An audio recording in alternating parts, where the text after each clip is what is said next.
Hey Lou, this is Average Don here coming at you with another video of what I have read this week. This week I've read one graphic novel, 5 comic books. Count 5 comic books.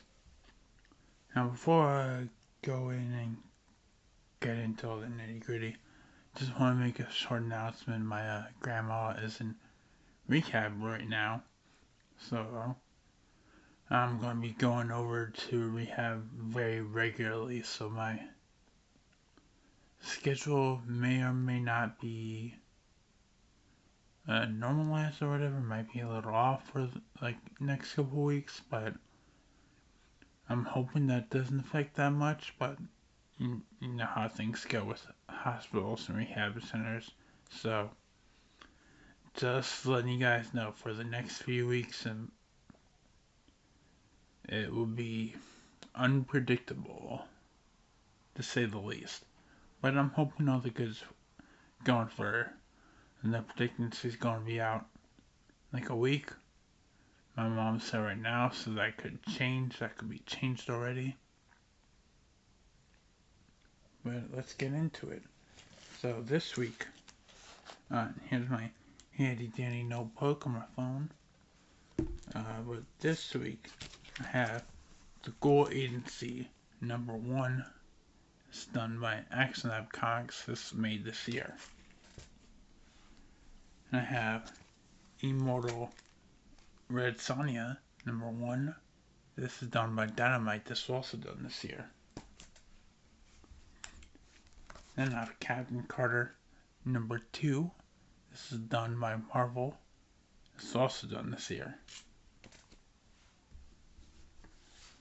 And then I have Nova #5. This is done by Marvel in 2017. And I got Lumberjanes #19. This is done by Boom. This is done in 2015. And last but not least, I got the graphic novel Hangman. Hangman Book 1. This is a graphic novel. It's a collection of issues #1 through 4. This is all done by Dark Circle, a subsidiary of Archie Comics. This is done in 2017. Alright. But let's get down into it. Let's mix up these. Let's reorder these comics.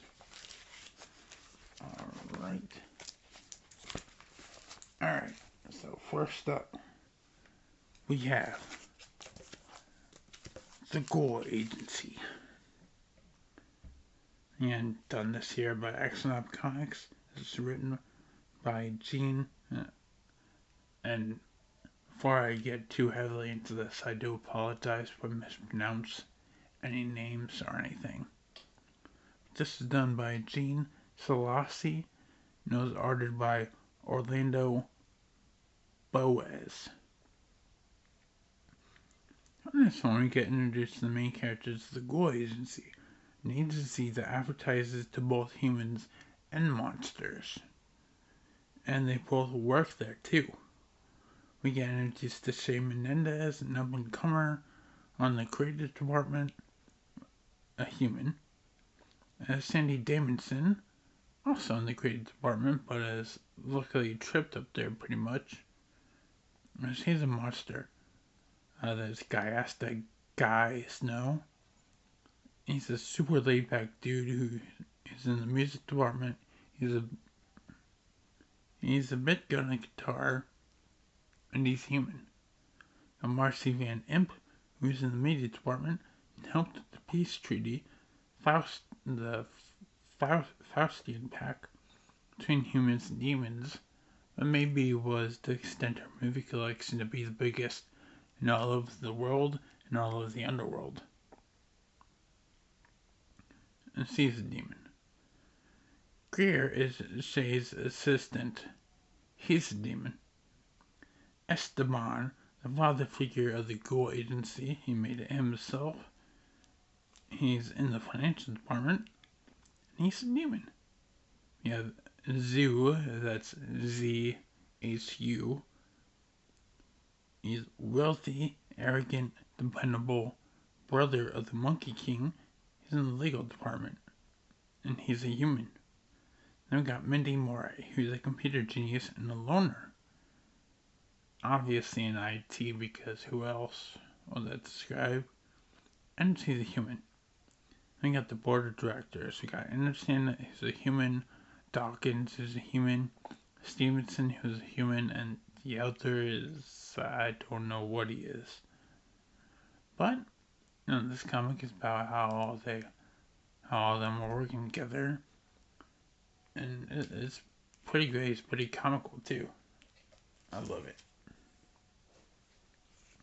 Alright, next up, we have the Immortal Red Sonja. Number 1. It's made this year by Dynamite Comics.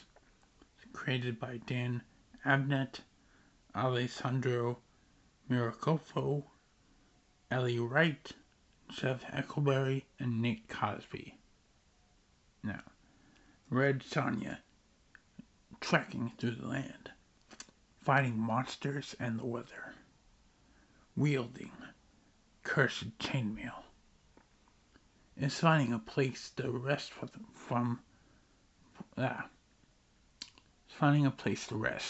night.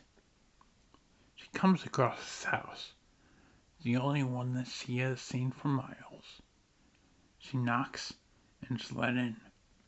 She only wants a warm fire, some warm food, and a warm bed. The man has all of this. And he doesn't need any coin. He just wants to know, or wants to hear her tale, how she came to be there. She obliges, but first asks him to tell the tale of how this house came to be. The last house.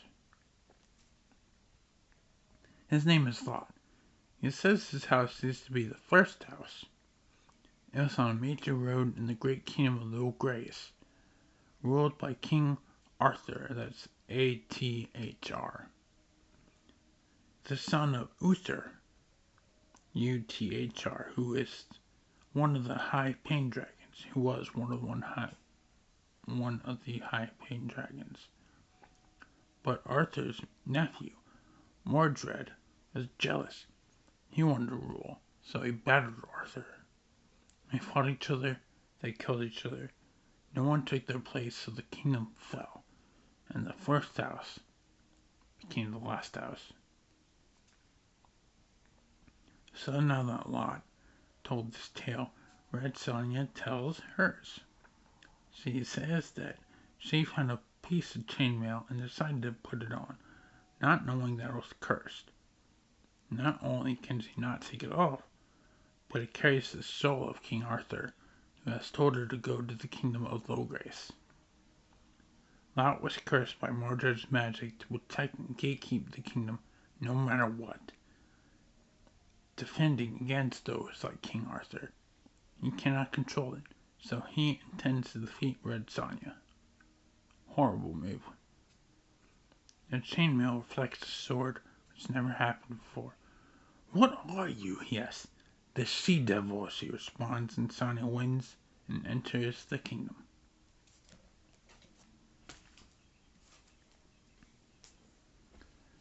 Alright, next we have Captain Carter #2, which made this year by Marvel. It was written by Jamie McKelvey and arted by Marika Cresta.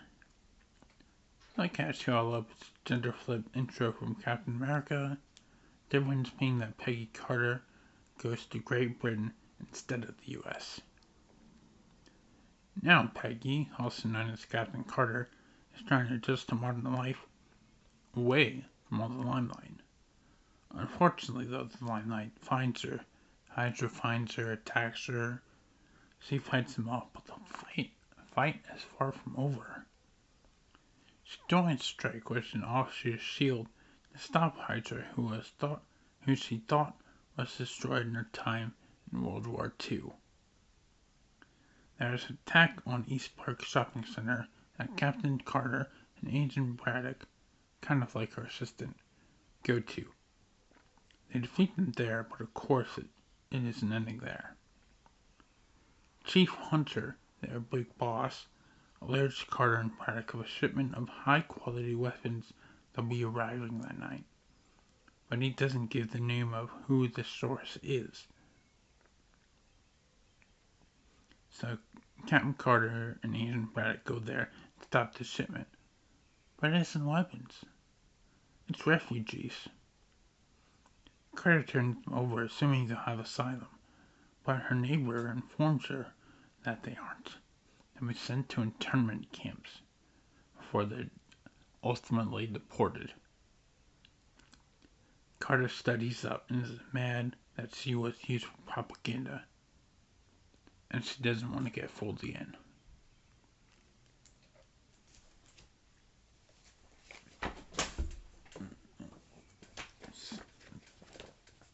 Sorry, it slipped off the bed. But anyway, next we have Nova number 5. It's made by Marvel in 2017. Written by Jeff Loveness and Robert Prey, and arted by Roman Prey. So a little bit of background here. Richard Rider, hero of the Nova Corps, was killed in the Cancerverse but somehow survived in another universe. Brought into this other universe by his 15-year-old son, his name Alexander, but there were others that followed. Other monsters. A monster, which was the first monster in Guardians of the Galaxy 2, started in Sam's family, but not the threat, because Rich makes the ultimate sacrifice and transports everything, him and the monsters, back to the Cancerverse. Or maybe something else sent through? Who knows?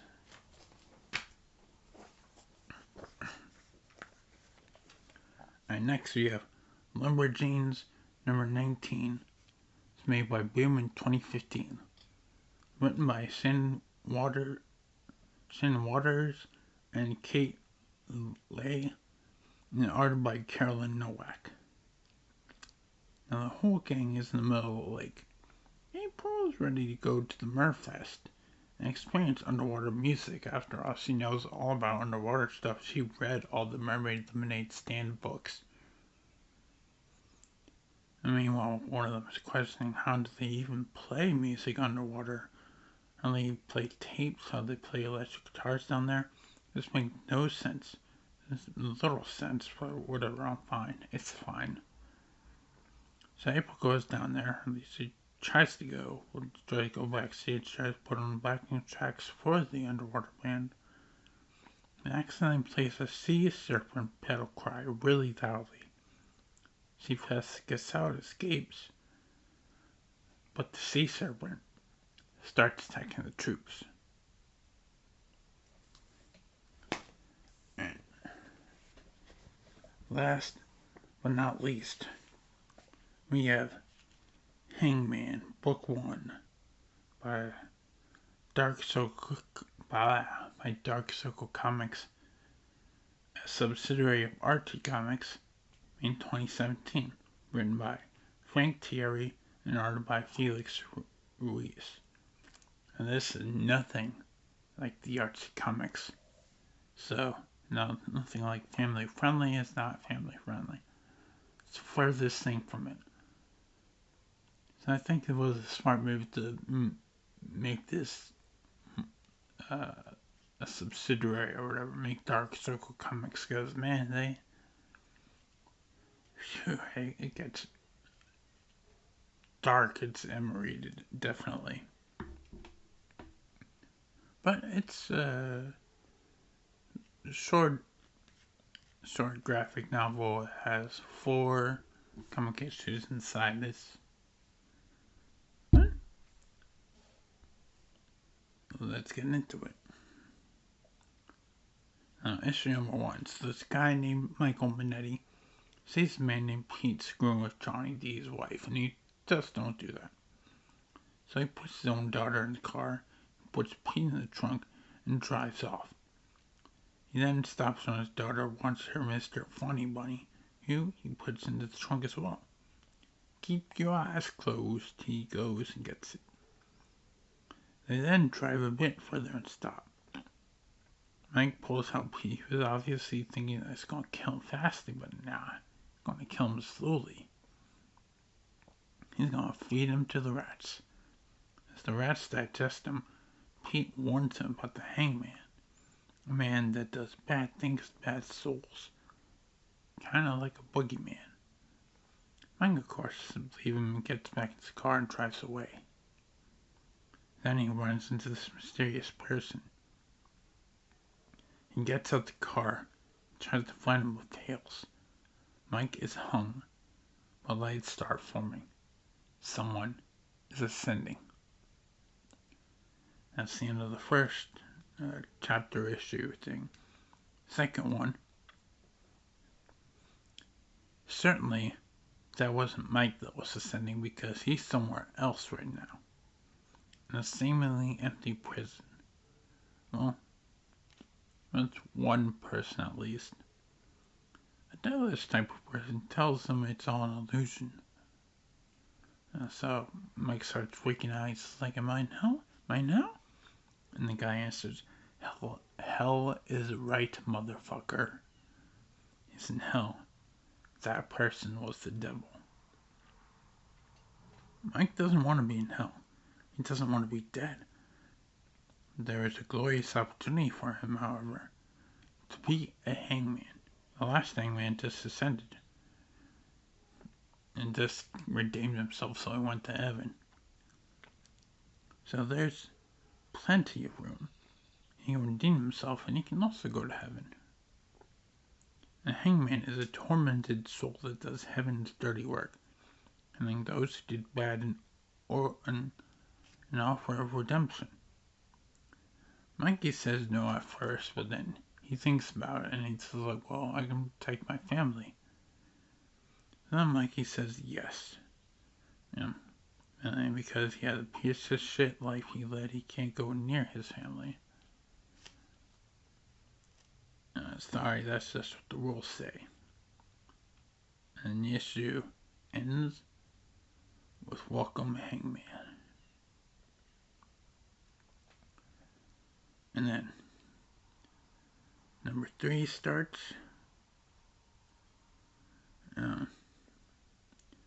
You got the appearance of Lucifer in a kid's body stomping around. And you got his protector, his guardian thing, Miss Black, also stomping around. And then you got this kid named Nelson, who is a bully. He tries to bully Dante. Until Dante reveals that he's a demon. And they figure out that there's a new hangman on the loose. Maybe they can go convert him, or whatever. Go make him work for them, or whatever. So then they go to where he is, which is a shady motel. And then Miss Black stabs him, and he thinks that he couldn't be harmed. So why is he being harmed? And that's the end of chapter 3. And chapter 4 is, of course, Michael Minetti was able to break free. And run. Now, Dante is in disguise with a little girl with overlook hotel balloons. He's there, and his typographer, someone who basically just writes down everything the Hangman does, also there. Now he starts beating up. The Hangman starts beating up Dante, who, like I just said, this guy's like a little girl. So his guy is just like, oh, nothing to see here, folks. Just a guy with a hood grabbing a little girl.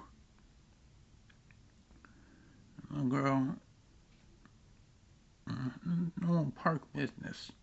Right there is all. So he basically is just like, why are the rules so stupid? Why can't I protect my family? And Dante is just like, well, those are the rules. Those were the rules before I was. Guy, whatever. So he basically is just like, I don't know, he injures Dante.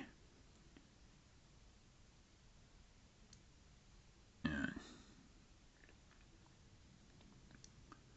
injures Dante. He gives him the Asmodeus card that he got randomly, which shows that Asmodeus is in is on Earth. So Dante goes to Asmodeus. He injures Asmodeus, and he says, and Asmodeus like, who are you? And Dante says like, I'm the devil for a reason, motherfucker. And he lets Asmodeus live, but Asmodeus has to go to the hospital.